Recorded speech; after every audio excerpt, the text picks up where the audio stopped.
But all right. Oh, Okay. We can start now. All right. Good morning, Dr. Monsurat. good morning. How are Yeah. you? And good morning, good afternoon, good evening to our audience, depending on where you're joining from. This time around, we are having a slight modification in the One Earth Scenario series. We'll be having an interview with an expert in the field as usual, not the regular webinar version of One Earth Scenarios that you know. So today we have Dr. Monsurat Omotola with us to take us through the link between agribusinesses and One Health on the fourth episode of One Earth Scenarios. So, Dr. Monsurat, can you please introduce yourself? We'd like to know who you are. Thank you so much. Thank you for having me. So my name is Dr. Omotola Monsurat Ishola-Badamosi. I am a veterinary doctor and I'm also a farmer. I co-founded Farm 360 with my husband, and Farm 360 is an integrated farming operations. We are located in Ogun State, Alta, and we are into the production, processing, as well as marketing of broiler type birds, catfish, fruits, and vegetables. Also, I work with Blue Blood Veterinary Limited as the import and export certification officer. Thank you. Wow, that's amazing. You can see this vast and diverse experience with agribusiness, right? Because all you've said has to do with exchange of value. You provide people with the broiler meat, the fish, and you export goods and everything. I mean, all to facilitate the livestock value chain. Thank you very much for all you do and the roles you've been playing in facilitating the One Net approach towards attaining sustainable development in sub-Saharan Africa. So to start with, we'd like to know what are agribusinesses? When does an enterprise qualify to be called an agribusiness? Okay, thank you very much for that question. So I would like to say agribusiness is different from agriculture. Agriculture is about the production and rearing of animals, while agribusiness had to do with the total value chain of agriculture, from production, processing, as well as marketing of food. So when you say you are into agribusiness, it means that you tap into any of the value chain, such as maybe you process agri-food, such as, okay, let's say tomatoes, you didn't plant the tomatoes, but you tap into processing the tomatoes into tomato paste. Also, let's say chicken, for example, you rear chicken, but you also add value to the chicken as well by processing it into frozen type bait. That is also another value. You could also be into agribusiness by selling of agri inputs such as fertilizers, selling of harvesters, selling of tractors, and the likes. So it cuts across the value chain of agriculture. Agribusiness is very wide. It involves transportation, it involves marketing, it involves sales. It's very wide. So it depends on whichever way where you are willing to play. So that's agribusiness. Well, thank you very much. I'm very sure, like myself, many other people in the audience would have a narrow I've mindset lost about you. agribusiness before now, would think, okay, yeah, it's just about, farming distance and selling them. Now you've enlightened us. It's even different from the planting of crops and rearing of animal itself. It's like wherever you're tapping into the agricultural product value chain. Thank you very much for that. So, what roles, because as you would know, in Africa entirely, we're trying to attain the sustainable development goals. And there's been efforts in all directions to make this happen. So what roles do you think agribusinesses can play in using the One Earth approach to attain the sustainable development goals that we have set out for ourselves? Okay. The role that agribusiness plays in One Health approach cannot be overemphasized. For example, for someone in agriculture, you should ensure that the fertilizers that will be applied to the farms, they are safe. for the crops eventually that will come out for consumption by the masses. Also, as a veterinarian with experience, I've had experience to interface with a lot of farmers on the field. For example, the livestock farmers, especially those in poultry production.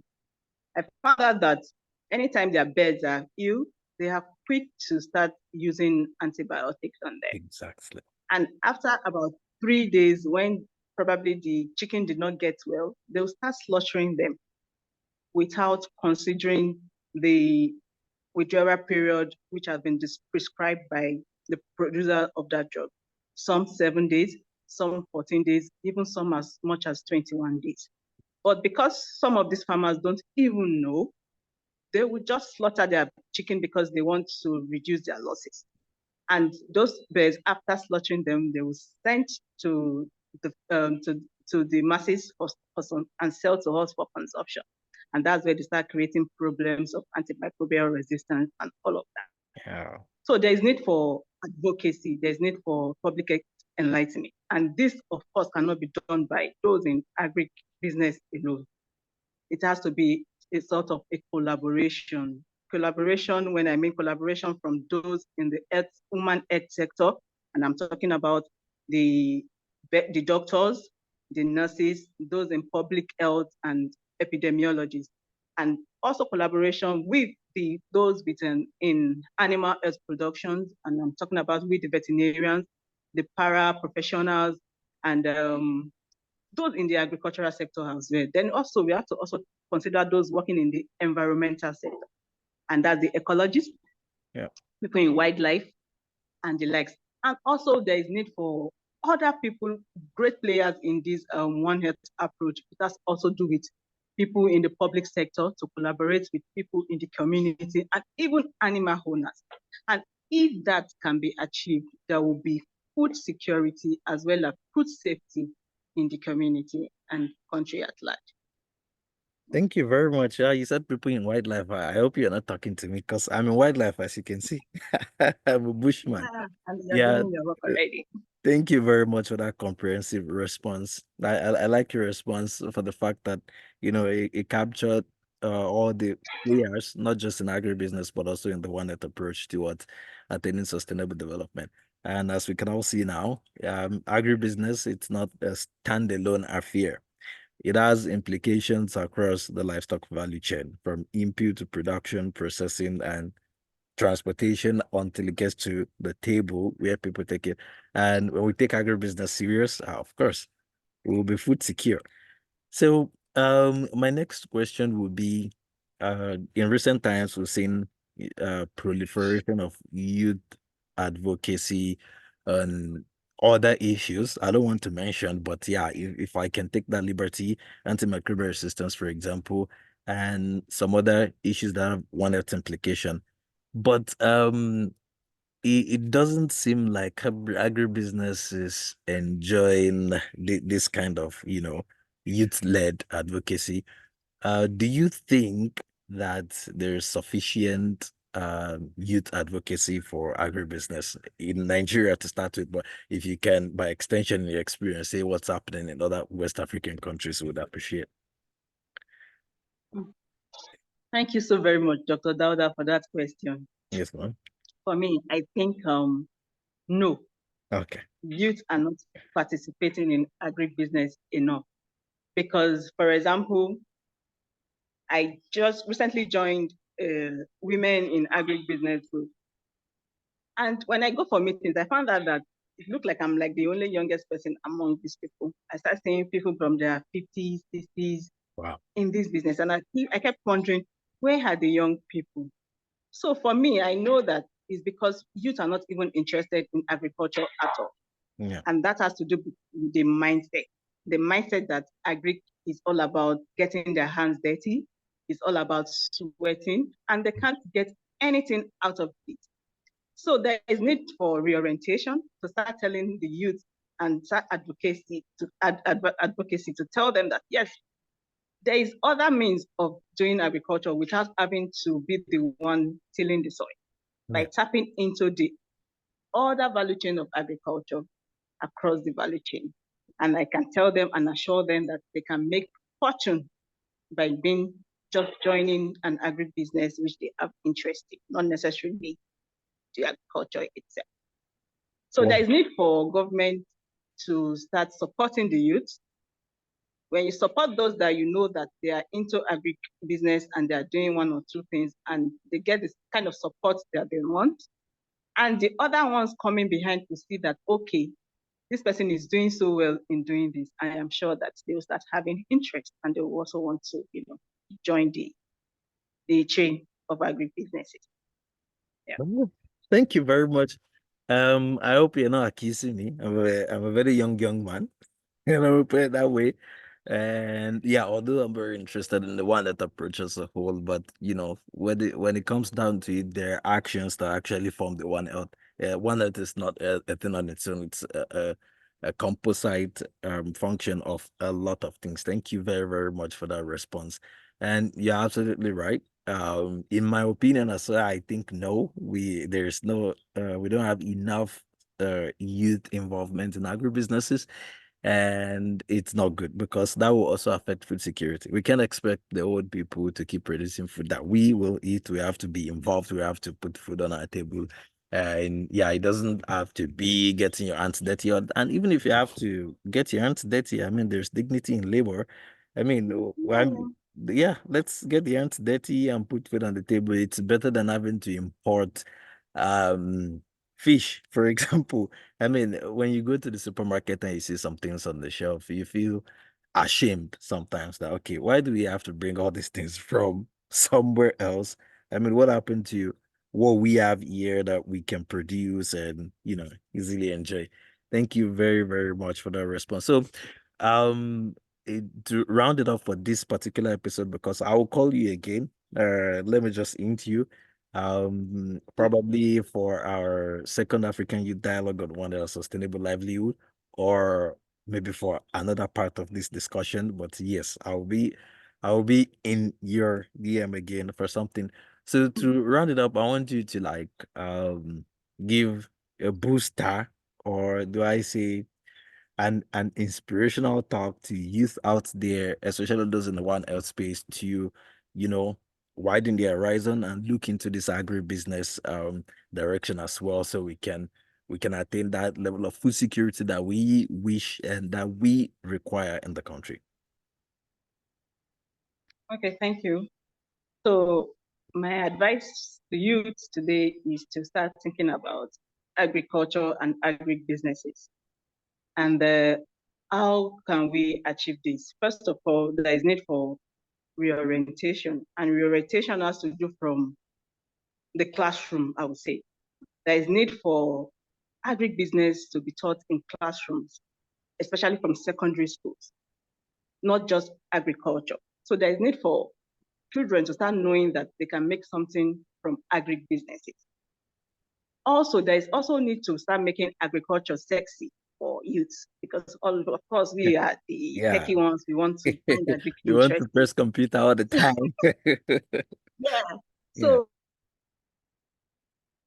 using agriculture as a form of corporal punishment. Anytime a child comes late, the next thing is to send or start cutting grass. Yeah. That punishment Yeah. is all about. And also there is need for youth to start, because as we know, my grandma, then I could remember my grandma could just point and it will rain. She can feel the soil to say which of these soils is fertile or not. Wow. And these old people, they are dying. They are dying with so much information. Getting closer to these old people to tap into their brains, to get all of this information out in such a way that they can make it beautiful for the world at large. Wow. Agri-techpreneurs.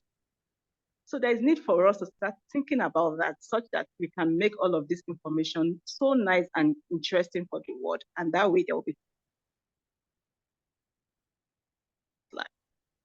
Wow, thank you very much. I think yeah, you also nudged me there, getting closer to it. People, I also learned a lot from my grandmother before. Yeah, she passed on from my grandfather as well. Like I can attest to that. Um, Aside agribusiness, and they know so much about nature. Like you said, they will just look into the kind, but well, yeah, it's good. It's about to rain, and it will definitely rain. And yeah, of course, there are people today that don't recognize cloud. They depend on their Google weather application to tell them it's cloudy.